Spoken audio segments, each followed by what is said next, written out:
तो दुनिया भर के बाजारों में आज भारी गिरावट नजर आई और इससे भारतीय शेयर बाजार भी अछूते नहीं रहे। हफ्ते के पहले दिन बाजार खुला तो प्रेशर नजर आया। अहम लेवल्स को निफ्टी ने थामने की कोशिश की, लेकिन बाजार बंद होने तक दबाव जो है वो ऐसा हुआ कि 22,000 के नीचे बंद हुआ निफ्टी और लगभग 20 लाख करोड़ जो है वो आम निवेशकों के स्वाहा हो गए। और आज इन्हीं सब पहलुओं पर हम चर्चा करेंगे, लेकिन जरा आपके सामने जो बाजार के बड़े टेकअवेज हैं वो रखते हैं। और हमारे साथ आज चर्चा में बेहद खास मेहमान जुड़ रहे हैं और मैं परिचय करा दूं, उनको शामिल करता हूं अपनी चर्चा में। हमारे साथ सैगल कैपिटल के अंशुल सैगल साहब जुड़ चुके हैं, फाउंडर हैं सैगल कैपिटल से। अंशुल सर, अच्छा लग रहा है आफ्टर मार्केट आपको इस चर्चा में शामिल करते हुए, और बहुत बड़ा दर्शक वर्ग जो है वो आफ्टर मार्केट चीज़ों को समझना चाहता है, तो इसलिए आज विशेष तौर पर हमने आपको आमंत्रित किया। मैं आपके पास आऊं उससे पहले मैं अपने सहयोगी अभिषेक सत्यव्रतम के पास चलूंगा। और अभिषेक, सबसे पहले तो मैं ये जानना चाहता हूं कि टैरिफ पर बाजार में आज के रिएक्शन के वो बड़े जो पॉइंट्स हैं वो क्या हैं, वो बड़ी वजहें जो हैं वो क्या सामने आई हैं? जी देखिए, बाजार की गिरावट के पीछे की आज बड़ी वजह ये रही कि अमेरिका और चीन के बीच में अब टैरिफ को लेकर सीधा युद्ध एक तरह से छिड़ गया है, क्योंकि अमेरिका के टैरिफ के जवाब में चाइना ने भी डिसीजन लिया है कि वो 34% का अतिरिक्त टैरिफ अमेरिका के सामानों पर लगाएंगे। और कुछ कुछ कंपनीज को उन्होंने कंट्रोल में भी डाला है, उन पर रेस्ट्रिक्शंस बढ़ सकती हैं, ऐसी चिंता उभर के आई हैं।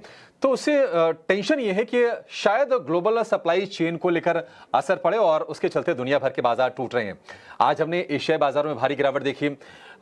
एशिया में सारे के सारे बाजार, चाहे वो जापान का बाजार हो, हांगकांग का बाजार हो, चीन का बाजार, कोरिया का बाजार, ताइवान का बाजार, सारे बाजार टूटे और भारतीय बाजार भी उस गिरावट की चपेट में आए हैं।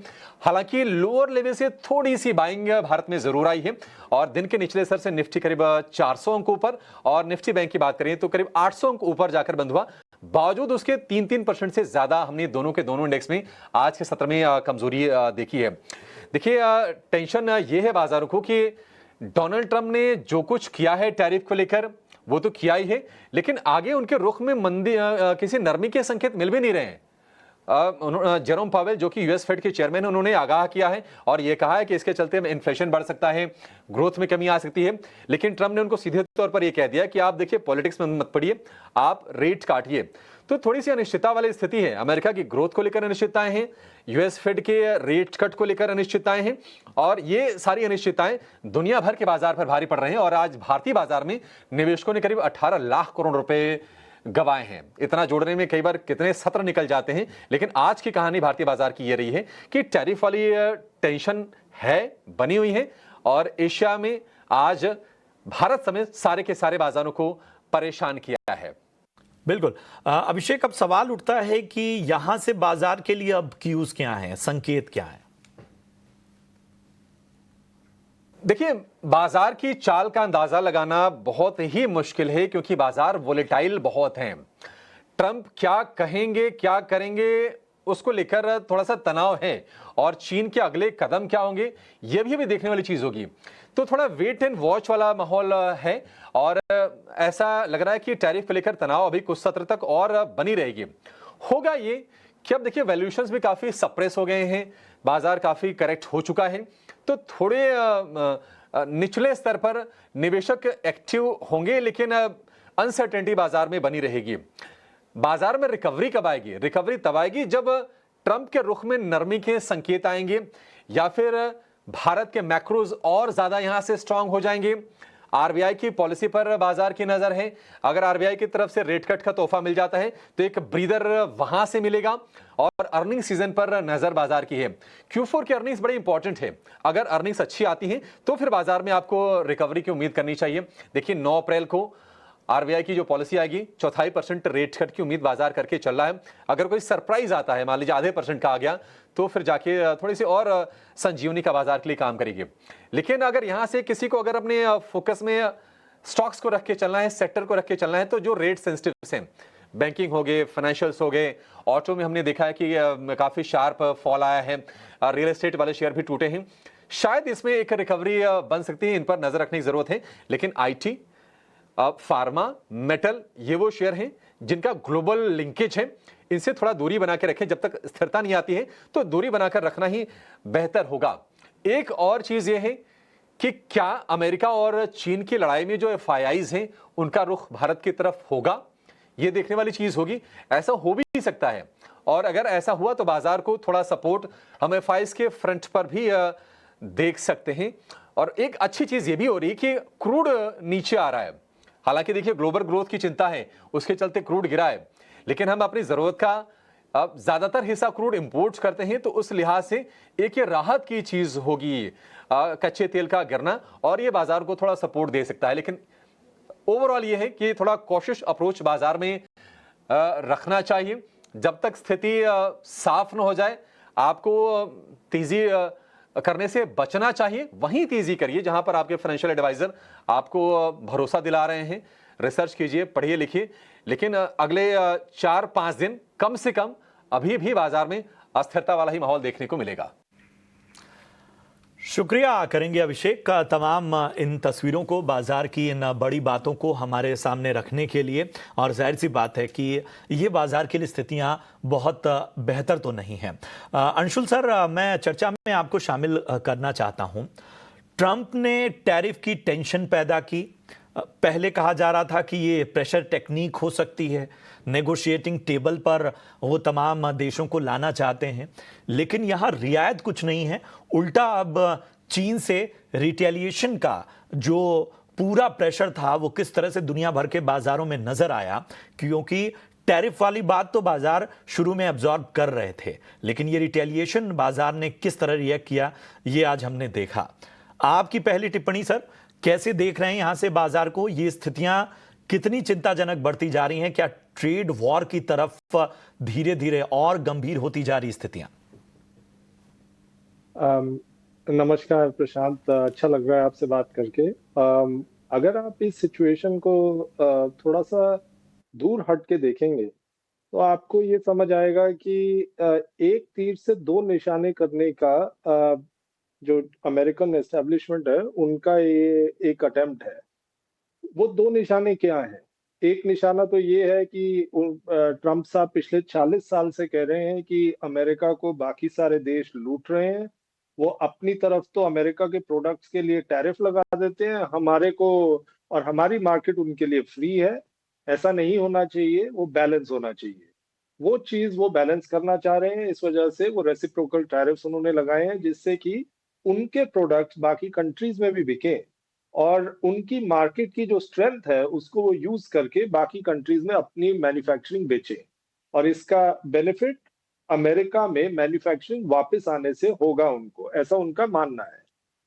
और दूसरा जो निशाना उनका है वो ये है कि इस साल के एंड तक उनको करीब करीब $9 ट्रिलियन का, trillion with a T not a B, $9 trillion का उनको अपना डेट रीफाइनेंस करना है। अब उस रीफाइनेंसिंग में वो क्या चाहेंगे, कोई भी लॉजिकली क्या चाहेगा, वो ये चाहेगा कि भाई कम रेट पे हमारी रीफाइनेंसिंग हो।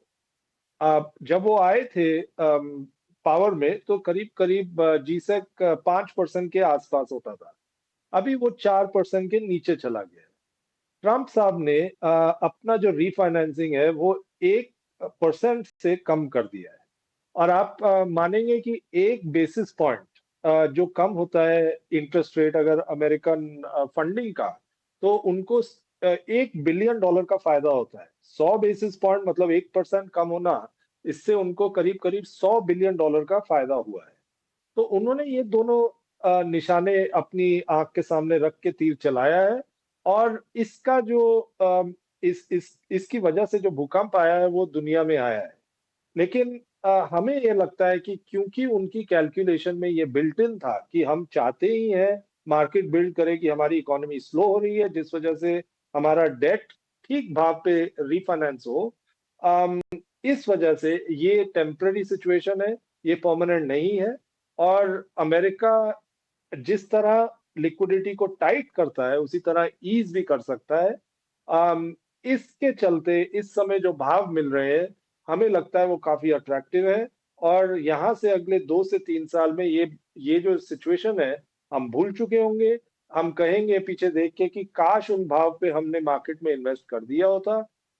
लेकिन आज ऐसा लगता है कि सामने शेर खड़ा है और अगर हमने शेर की तरफ दौड़ना शुरू किया तो वो हमें खा जाएगा। ऐसा नहीं है, ये सेल लगी हुई है मार्केट में। तो ये स्थितियां परमानेंट नहीं हैं और बहुत से ऐसे पहलू हैं जो वाकई यहां से जो हैं वो बाजार की स्थिरता की ओर भी संकेत देंगे। हाँ, फिलहाल चिंताजनक स्थिति जरूर है। एक सर, मैं एक चीज जानना चाहता हूं कि ट्रंप, जैसा आप कह रहे थे कि वो वहाँ की मैन्युफैक्चरिंग या जो विदेशी वस्तुओं पे निर्भरता है उसको कम करना चाहते हैं, लेकिन इन सब के बावजूद अगर टैरिफ की ये टेंशन वो और ज़्यादा टाइटन करते हैं तो इंपोर्टेड गुड्स महंगी होंगी। जाहिर सी बात है कि वो तो अमेरिकी कंज्यूमर्स पर भी उसका भार पड़ेगा वो, और इन्फ्लेशन के संकेत लगातार वहाँ की इकॉनमी में नज़र आ रहे हैं। ऐसे में भारत के पास इन स्थितियों में जो बाकी देशों से तुलना की जाए तो क्या मौके हैं, कहां पर फोकस करना होगा? ये बड़ा महत्वपूर्ण सवाल है प्रशांत, आपने जो पूछा। इसके दो पहलू हैं, एक तो अमेरिका का पहलू, दूसरा भारत का पहलू। अगर आप अमेरिका की तरफ देखेंगे तो ऑफ कोर्स जो आपने कहा कि इन्फ्लेशन उनका बढ़ना चाहिए क्योंकि टैरिफ की वजह से प्रोडक्ट के भाव बढ़ेंगे तो इन्फ्लेशन बढ़ेगा। लेकिन अभी पीछे ही स्कॉट बेसेंट जो ट्रम्प एस्टैब्लिशमेंट के लीडर हैं, उन्होंने इकोनॉमिक लीडर है, उन्होंने ये बात कही कि हमें पिछले जो ट्रम्प रूल जो कि 2016 से 2020 तक का था, उसमें ट्रम्प ने क्या किया उससे एक एग्जाम्पल लेना चाहिए। उस पीरियड में ट्रम्प ने चाइना के ऊपर 20% के करीब टैरिफ लगाया था और उसका इम्पैक्ट ये हुआ कि करीब करीब 0.5% का इन्फ्लेशन में इम्पैक्ट आया यूएस में उस टैरिफ की वजह से। तो इनका ये मानना है कि जब पिछली बारी 20% लगा के केवल 0.5% का हमें इन्फ्लेशन का इजाफा हुआ, तो आगे चल के भी कोई इतना बड़ा इम्पैक्ट होना नहीं चाहिए। हमने ये फिल्म पहले देखी हुई है। और जहां तक इंडिया का सवाल है, ये बड़ा पेचीदा सवाल है और बड़ा इंटरेस्टिंग सवाल है। हमारा ये मानना है, मतलब बजाय इसके कि मैं पहले आपको इसका रैशनल दूं, मैं पहले कंक्लूजन बता देता हूं। हमारा ये मानना है कि by and large long term में ये जो टैरिफ्स हैं ये इंडिया के लिए बेनिफिशियल होंगे। ये नेगेटिव इम्पैक्ट नहीं करेंगे इंडिया को, ये बेनिफिशियल होंगे। क्या उसका कारण है? आप पहली चीज तो यही देखिए कि जो टैरिफ्स लगे हैं इंडिया के ऊपर करीब 24-25%, शायद 26% का लगा है। और आप अगर बाकी कंट्रीज देखें, वियतनाम देख लें, यूएस, चाइना देख लें, उनके ऊपर टैरिफ्स कहीं ज्यादा लगे हैं इंडिया से। तो पहली चीज तो टैरिफ ही कम है। और दूसरी चीज, इंडिया का एक्सपोर्ट मार्केट इतना छोटा है और यूएस की तरफ और भी छोटा है कि हमें उतना इम्पैक्ट नहीं होगा जितना कि चाइना, वियतनाम वगैरह का होगा, जो कि यूएस में ना सिर्फ कपड़े बट हाईटेक गुड्स, इलेक्ट्रॉनिक्स, बहुत कुछ यूएस की तरफ वो लोग एक्सपोर्ट करते हैं अपनी कंट्री से, पर्टिकुलरली चाइना। अब सिचुएशन ये है कि क्या इंडिया के पास इस चीज का बेनिफिट लेने के लिए कैपेबिलिटी है, क्या मसल है? उसके लिए इंडिया को अपना मैन्युफैक्चरिंग भी स्ट्रांग करना पड़ेगा और अपनी स्किलिंग भी स्ट्रांग करनी पड़ेगी ताकि रिलेटिव बेनिफिट इंडिया ले सके इस चीज का। बहुत बेहतर बात सर, और वाकई ये जो तमाम बातें हैं वो साफ इशारा कर रही हैं कि एक लॉन्ग रन में भारत के लिए मौके ही मौके हैं। और जाहिर सी बात है कि इसके बारे में हम हमेशा से सुनते आए हैं कि किस तरह से भारतीय जमीन को एक अवसर के तौर पर, एक ऑल्टरनेटिव के तौर पर पूरी दुनिया देख रही है। अंशुल सर, आप हमारे साथ बने रहिए। यहाँ एक छोटे से ब्रेक के लिए हमें रुकना होगा। ब्रेक के उस पार हम चर्चा जारी रखेंगे। जरा गोल्ड और सिल्वर और क्रूड, इन पहलुओं पर भी चर्चा करेंगे। हमारे सहयोगी विश्व मोहन भी हमारे साथ जुड़ेंगे इस छोटे से ब्रेक के बाद।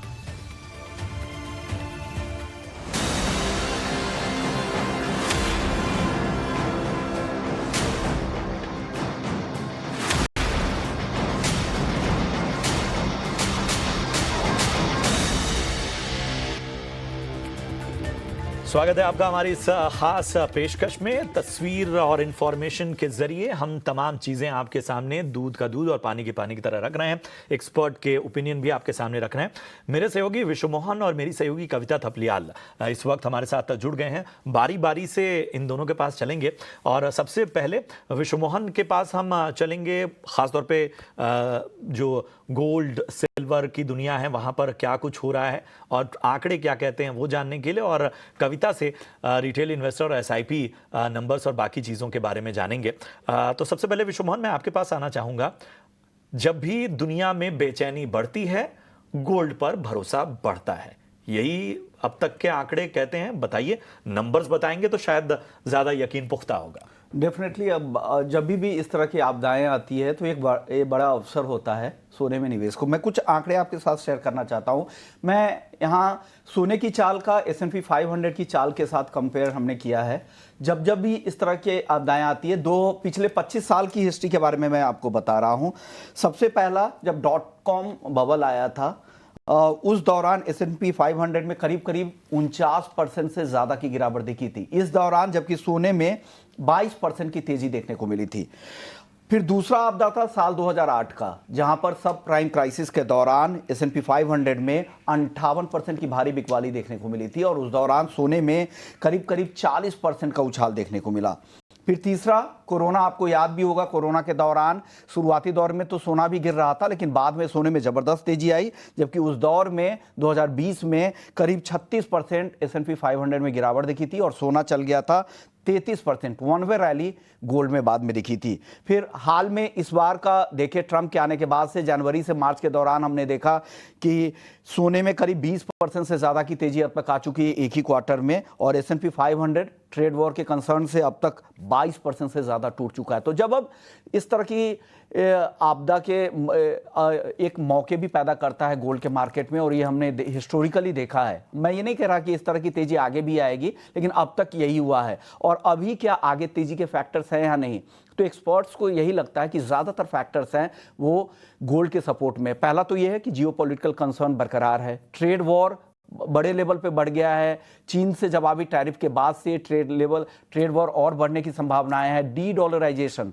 ये जो चाइना ने जो अपना पेमेंट सिस्टम खुद का तैयार कर लिया, उसे लग रहा है कि डॉलर पे फोकस कम होगा और उनका ग्लोबल ट्रेड में उनकी भागीदारी डॉलर की कम होती जाएगी। सेंट्रल बैंकों की खरीदारी, गोल्ड ETF की बाइंग और साथ ही सेफ हेवन बाइंग, ये सारे फैक्टर्स हैं जो गोल्ड को सपोर्ट कर रहे हैं। और इस बार भी ऐसा लग रहा है कि इस आपदा में भी सोना ही हीरो बनेगा। जी बिल्कुल। तो ये हमेशा से रहता है, स्थिरता जो है वो सोने को और ज्यादा चमकाती है। शुक्रिया करेंगे विश्व मोहन। और कविता, मैं बाद में आपके पास आना चाहूंगा। अंशुल सर, मैं आपके पास एकदम काम की बात, सीधा, हमारे पास समय कम है, हमें बताइए कि इन स्थितियों में कौन से सेक्टर्स जो हैं वो आपके रडार पे हैं और कहां से दूरी बनानी चाहिए? प्रशांत, ये पीरियड एक तो बाय एंड लार्ज सारे सेक्टर्स करेक्ट हुए हैं, लेकिन इसमें कई बड़ी इंटरेस्टिंग अपॉर्चुनिटीज निकल के आ रही हैं। और मैं आपको अगर बैंकिंग सेक्टर की बात करें तो बैंकिंग सेक्टर में आज ही मैं पढ़ रहा था कि जो सबसे पेनफुल सिचुएशन थी बैंकिंग में वो ये थी कि क्रेडिट डिपॉजिट रेशियो जो है वो नेगेटिव होता जा रहा था। मतलब क्रेडिट ज्यादा बढ़ रहा था, डिपॉजिट बैंक्स में आ नहीं रहे। और अगर हम अभी आज की रिपोर्ट अगर हम पढ़े तो पिछले क्वार्टर में क्रेडिट डिपॉजिट रेशियो जो है वो फेवरेबल हुआ है, मतलब डिपॉजिट ज्यादा आए हैं बैंकिंग सिस्टम में। थोड़ा बहुत ये इस वजह से भी है क्योंकि मार्केट में वॉलेटिलिटी रही है, तो मार्केट में ज्यादा पैसा जाने की बजाय बैंकिंग सिस्टम में एज डिपॉजिट्स आया है। और इसको अगर आप साथ में देखें वैल्यूएशंस के, तो आप अगर एक डार्ट फेंकेंगे और कोई स्टॉक चूज करेंगे तो आपको ये दिखेगा कि PSU बैंक में वो स्टॉक 5 से 10 टाइम प्राइस टू अर्निंग्स पे ट्रेड करता है, करीब 0.5 to 1 time price to book पे ट्रेड करता है। और अगर प्राइवेट सेक्टर में देखेंगे तो HDFC जैसा बैंक जो कि 4-5 टाइम्स प्राइस टू अर्निंग्स पे ट्रेड करता था, वो आज just over 2 times price to book पे ट्रेड करता है, 13-14 टाइम्स प्राइस टू अर्निंग। जी, ये वैल्यूएशंस बहुत रीजनेबल है बैंक। बिल्कुल। बहुत अहम बात सर, और मेरे पास समय कम है, ये चर्चा तो हम और आगे लेकर जा सकते हैं, लेकिन अच्छा लगा सर आफ्टर मार्केट आपके साथ ये स्वस्थ चर्चा करते हुए, और तमाम चीज़ें बहुत स्पष्ट रूप से आपने बताई। ये जानकारी निवेशकों के लिए बहुत काम की है। आगे भी इस तरह की चर्चाओं में हम आपको आमंत्रित करते रहेंगे। चलिए कविता, मेरी सहयोगी ये तैयार हैं, जरा समझते हैं कि एसआईपी निवेशक और खासतौर पे जो रिटेल निवेशक हैं उनके लिए क्या इस वक्त स्थितियां हैं, कविता से जानते हैं। जी कविता। जी हाँ, बिल्कुल। जैसे कि हम देख रहे हैं कि हफ्ते की शुरुआत हम ब्लैक मंडे से कर रहे हैं, ऐसा कहा जा सकता है, क्योंकि जिस तरह से ग्लोबल सेल ऑफ हमें आता हुआ दिखाई दे रहा है, निवेशक हो, ट्रेडर हो, हर कोई जो शेयर बाजार से जुड़ा हुआ है, भले ही स्टॉक खरीद के रखे हुए हैं या म्यूचुअल फंड्स आपने खरीद के रखे हुए हैं, सभी के जहन में बस एक ही सवाल है कि और बाजार कितना गिरेगा, इस तरह के बाजार में क्या करना चाहिए। खासतौर से क्योंकि आपने पूछा म्यूचुअल फंड्स के बारे में, तो म्यूचुअल फंड में लोग एसआईपी करते हैं, लोग लमसम निवेश करते हैं। हमने लोगों को जो पूछा है उनसे कि आपके क्या सवाल हैं अपने निवेश को लेकर, जो सवाल हमारे पास आ रहे हैं उसके बाद वो यही है कि अपनी एसआईपी को रोक दें, अपनी एसआईपी को बढ़ाएं। लमसम बहुत निवेश कर रहे हैं लोग आजकल। लमसम को लेकर रणनीति क्या होनी चाहिए, जितना उन्होंने अभी तक पैसा डाला हुआ है क्या उन सबको बांध कर निकल जाना चाहिए बाजार में। और ये देखिए सवाल बहुत वाजिब भी है, बिकॉज पैंडेमिक के बाद हमने देखा है कि लोगों का शेयर बाजार के साथ जुड़ना जो है वो शुरू हुआ है। एसआईपीज जो हैं लगातार हम देख रहे हैं रिकॉर्ड ऊंचाई पर पहुंचती हुई दिखाई दे रही है। अब ऐसे में इस तरह की गिरावट जब वो निवेशक देखेगा जिसने बाजार की कभी इस तरह की चाल को देखा ही नहीं है, वो परेशान तो होगा ही होगा। अब उनके लिए हमने चैनल पर एक्सपर्ट्स का एक पैनल बिठाया और उनसे जानने की कोशिश की है कि क्या करना चाहिए इस तरह के निवेशकों को। सभी का ये कहना है कि ये वो साल है जब आपने पिछले 2-3 साल में जो रिटर्न की कमाई होते हुए देखी है वो आपको नहीं देखने को मिलेगी। ये साल है एक्यूमुलेशन का। एक्यूमुलेशन कब होता है? जब आप बाजार में निवेश को जारी रखते हैं, और इसीलिए एसआईपी के जरिए निवेश करने की सलाह दी जाती है, क्योंकि जब आप एसआईपी करते हैं तो बाजार के हर लेवल में आपका पैसा जाता है, यानी आप बाजार के हर लेवल में भागीदारी लेते हैं यूनिट से। जी जी, शुक्रिया करेंगे कविता। और जाहिर सी बात है कि चाहे दिग्गज एक्सपर्ट हो, तमाम आंकड़े हों, ये यही कहते हैं कि बाजार में बने रहिए। हालांकि निवेशक हैं तो बहुत सारे फैक्टर्स काम में आते हैं, तो वो धैर्य बहुत आवश्यक होता है। यहाँ से भारतीय बाजार बेहतर नजर आने वाले हैं। ये स्थितियां जो हैं वो परमानेंट नहीं है। चलिए इसी के साथ इस खास चर्चा में इतना ही। दीजिए इजाजत। आप देखते रहिए ईटी नाउ स्वदेश। नमस्कार।